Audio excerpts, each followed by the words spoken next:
හයි ඉතින් මේ තමයි 2026 ලැබලා මගේ පළවෙනි නිවාඩුව ගෙවුණු විදිහ.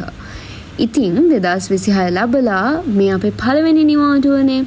ඉතින් මටයි මගේ හොඳම යාළුවටයි හිතුණා අපි දෙන්නත් එක්ක එකතු වෙලා පික්නික් එකක් ගියොත් හොඳයි කියලා.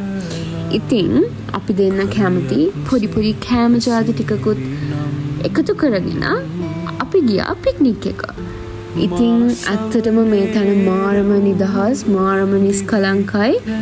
ඇත්තටම මගේ හොඳම යාළුවා තමයි මාව මේ තැනට එක්කන් ගියේ. ඇත්තටම මේ මම ගිය දෙවැනි වතාව ඇත්තටම පුදුම නිදහසක් තියෙන්නේ. මම මේ තැන කොහෙද කියලා නම් කියන්නේ නැහැ. ඕගොල්ලෝ දන්නවා නම් කමෙන්ට් කරන්නකෝ බලන්න. ඉතින් 2026 අවුරුද්ද ඕගලන්ට ඕගලන්ගේ ගෝල්ස් වලට යන්න ධෛර්ය ශක්තිය ලැබෙන්නේ කියලා මම මගේ හදවතින්ම විශ් කරනවා.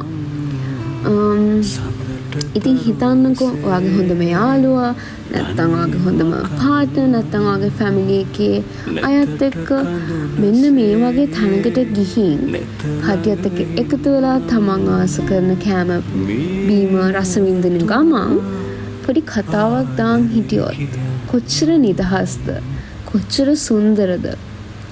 ඉතින් 2026 වර්ෂය ඔයගොල්ලෝ කොච්චර බිසි වුණත් තමන්ගේ ආදරණියන් වෙනුවෙන් පුංචි වෙලාවක් හරි ඉතිරි කරගන්න.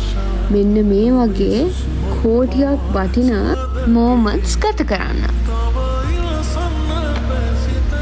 ඉතින් ඇත්තටම අපි වීඩියෝස් ගන්න ගමන් කරේ කන බොන එක තමයි ඉතින්. ඒකනේ ඉතින් ප්‍රධානම වැඩේ කොහේ ගියත් ඒත් එක්කම අපි ගොඩාක් දේවල් කතා කරා. අපි දෙන්නගේ ෆියුචර් ප්ලෑන්ස් ඉතින් මොනවද කියලා අපි දෙන්න ගොඩක් දේවල් කතා කරා. තව දෙයක් ෆොටෝස් ගන්න එක අත්‍යවශ්‍යම දෙයක්නේ. ඉතින් ෆොටෝස් ටිකකුත් ගත්තා. ඉතින් ඔයගොල්ලෝ ඔක්කොමලම පරිස්සමෙන් ඉන්න. හැමෝටම බයි බයි.